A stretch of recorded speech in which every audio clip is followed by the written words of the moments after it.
Halo Pak Wahyu. Halo, suaranya lebih jelas nggak Pak sekarang? Wahyu udah pakai headset? Sudah. Oke. Pak Pak Lebih jelas Wahyu, nggak? Ya? suaranya sudah terdengar jelas Pak Wahyu. Oh, syukurlah kalau begitu. Oke. Sudah ya?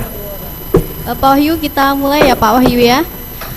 Yang terhormat konsultan dan peneliti PKMK FKUGM di Yogyakarta dan di seluruh Indonesia. Assalamualaikum warahmatullahi wabarakatuh. Selamat siang dan salam sejahtera. Terima kasih kepada konsultan dan peneliti PKMK FKUGM yang telah bersedia hadir pada pertemuan siang hari ini. Pada pertemuan siang hari ini kita akan membahas tentang mempromosikan hasil penelitian melalui penulisan populer. Ada 3 topik penting yang akan kita kupas di sini. Yang pertama, memanfaatkan media massa dan media cetak untuk advokasi. Yang kedua, teknik penulisan populer. Di sini kita akan mencoba membahas tentang penulisan opini, artikel dan berita. Kemudian yang ketiga itu memilih atau menentukan teknik penulisan untuk advokasi. Kita akan membagi perluan ini menjadi 3 sesi. Yang pertama pembukaan oleh PJS PKMK FKUGM, kemudian yang kedua pemaparan materi oleh Bapak Wahyu Diatmika MA. Beliau adalah redaktur pelaksana dari Tempo Institute. Kemudian yang ketiga adalah sesi diskusi. Baiklah, kita menuju sesi pertama, pembukaan oleh Ibu Putu Eka Handayani. Kepada Ibu Putu kami silahkan.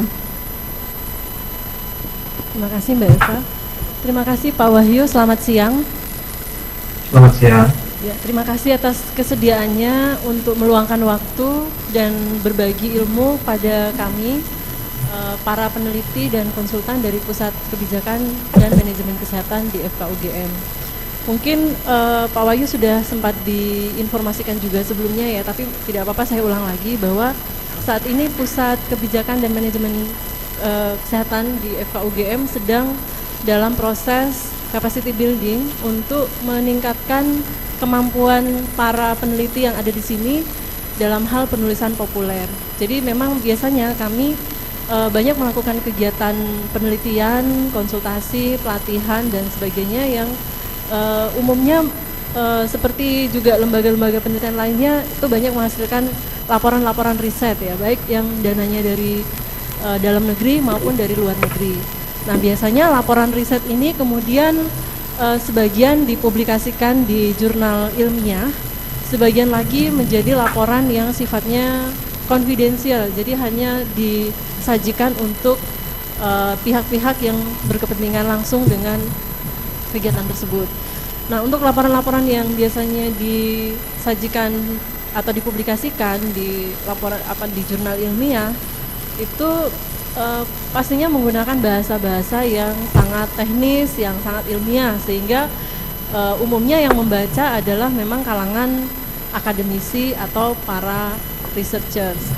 Padahal sebenarnya banyak sekali dari produk ini yang sebenarnya ditujukan bagi pengambil kebijakan, karena kami juga menginginkan agar lembaga ini menjadi lembaga yang juga menghasilkan sesuatu yang bisa bermanfaat bagi publik secara umum ya. Jadi kalau dia sifatnya menjadi sesuatu yang ilmiah, dibaca hanya oleh kalangan ilmiah, biasanya dampaknya ke publik itu lama sekali atau tidak langsung, masih perlu diterjemahkan berkali-kali ke dalam produk-produk yang lebih teknis supaya bisa menjadi kebijakan dan kemudian bisa dirasakan manfaatnya oleh masyarakat. Nah, kami ingin mendekat ke arah itu, sehingga salah satu yang perlu dilakukan menurut kami adalah bagaimana supaya kami punya kemampuan menuangkan tulisan ilmiah itu atau menerjemahkan tulisan-tulisan ilmiah itu ke dalam bentuk yang lebih populer sehingga bisa dibaca atau bisa dipahami oleh kalangan yang lebih luas.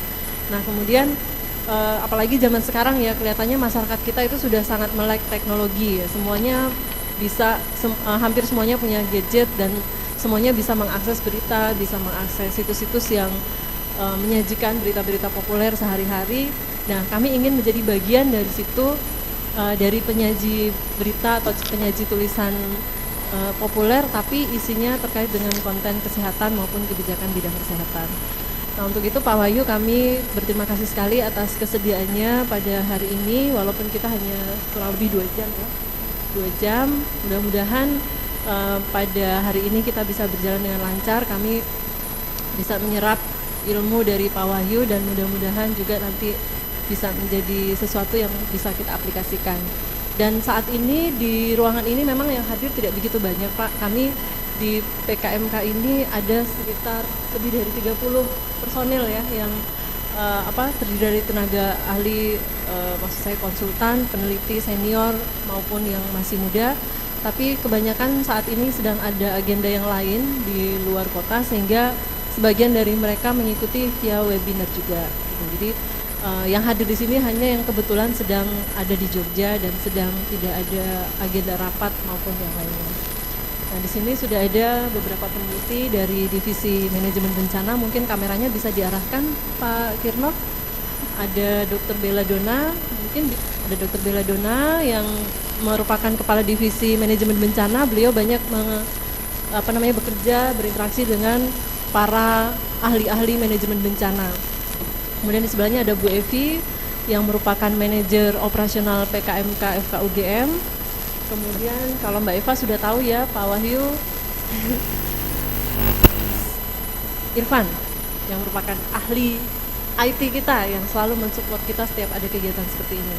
Lalu di belakang kamera ada Mas Kirno, kemudian ada Mas Agus juga. Ajaran internal kami maupun juga yang kami lakukan untuk masyarakat di luar sana juga bisa membawa manfaat yang lebih luas. Kemudian mungkin perlu Pak Wahyu ketahui juga bahwa kegiatan ini kami rekam Pak, kami videokan, sehingga kapan-kapan kalau ada. Terima kasih Bu Putu yang telah memaparkan seluk-beluk dari PKMK FKUGM. Baiklah, untuk menyingkat waktu, pertama marilah kita berdoa menurut agama dan keyakinan kita masing-masing. Berdoa dimulai.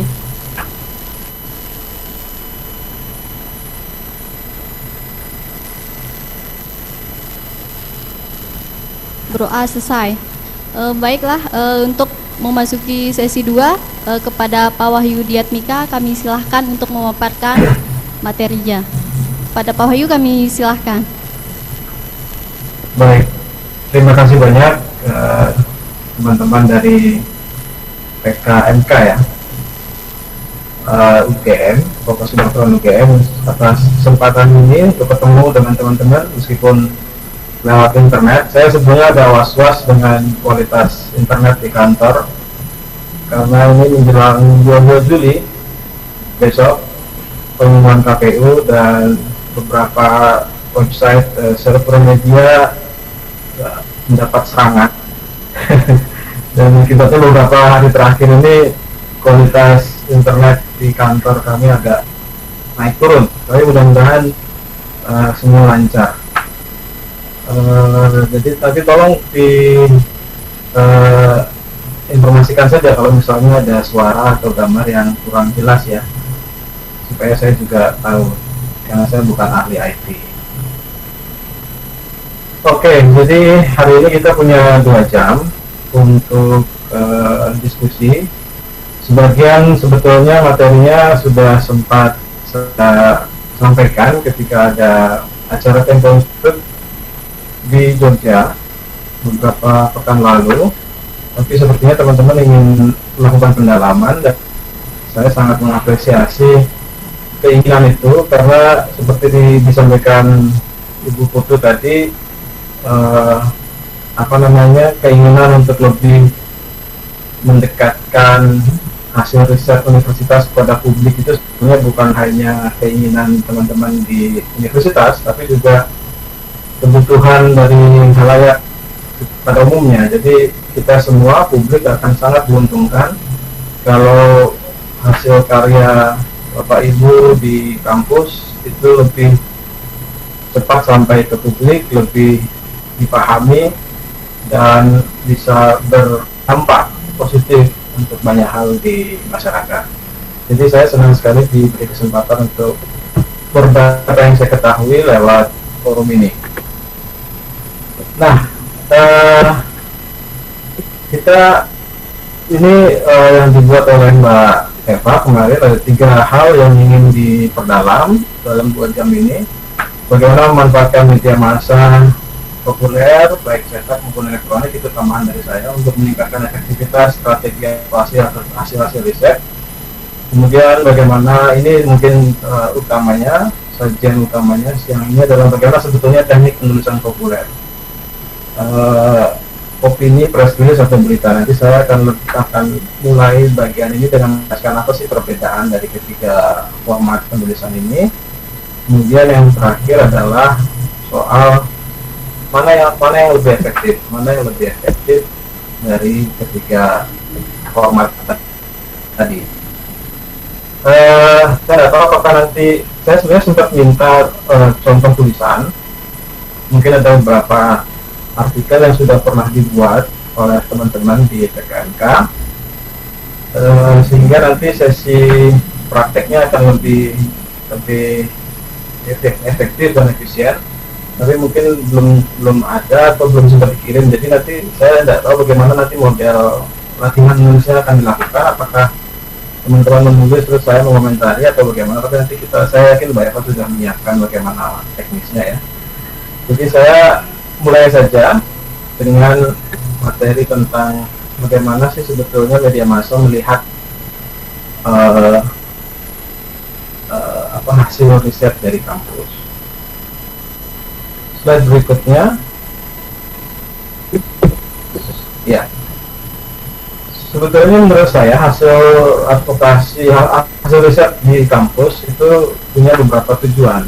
Yang pertama tentu saja adalah memperkenalkan gagasan baru, temuan baru, pendekatan baru untuk menjawab berbagai persoalan di masyarakat. Sebetulnya ada satu lagi, yaitu masih sudah kembali ya.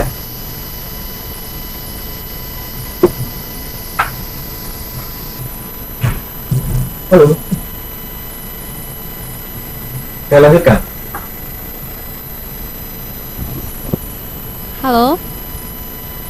Halo Pak Wahyu. Ya. Tadi sempat suaranya tidak terdengar Pak Wahyu. Ya. Mohon diulangi ya Pak. Bagian yang kedua ya. Jadi cara berhasil, maka yang terpenting sebetulnya adalah teman-teman di kampus memahami bagaimana sih cara kerja media. Itu yang saya akan sampaikan pada kesempatan ini. Pertama-tama sebetulnya ada 2 hal yang penting untuk dipahami. Pertama, siapa sih sebetulnya yang akan disasar oleh teman-teman di PKMK?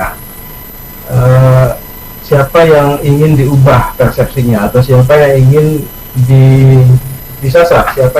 Siapa target audiensnya?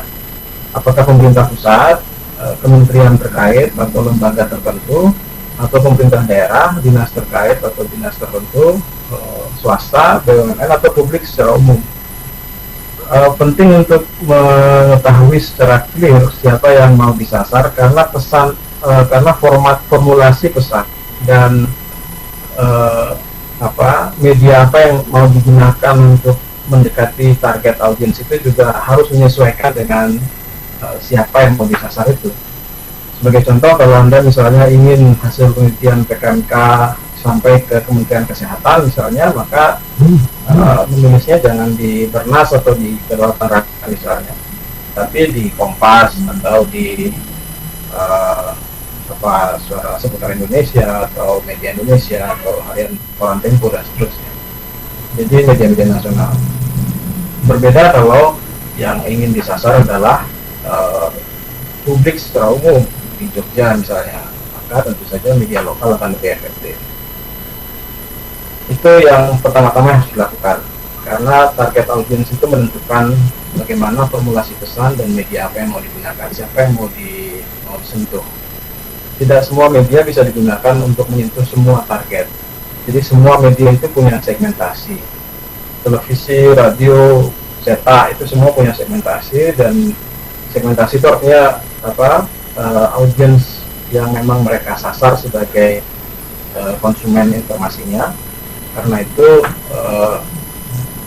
Anda pun yang sebagai pihak yang ingin menyampaikan sesuatu melalui media juga harus menyesuaikan.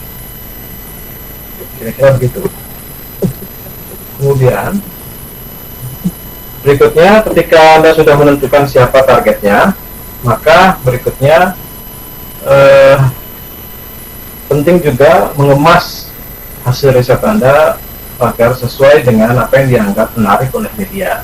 Nah, di sini biasanya paling banyak terjadi pergulatan batin di antara kawan-kawan akademikus, karena di sini memang sulit dicegah terjadi simplifikasi, terjadi penyederhanaan atas konsep, atas bangunan logika atau perjalanan sebuah konsep sampai menjadi sampai pada ujungnya. Itu semua kadang-kadang tidak bisa tersampaikan secara utuh.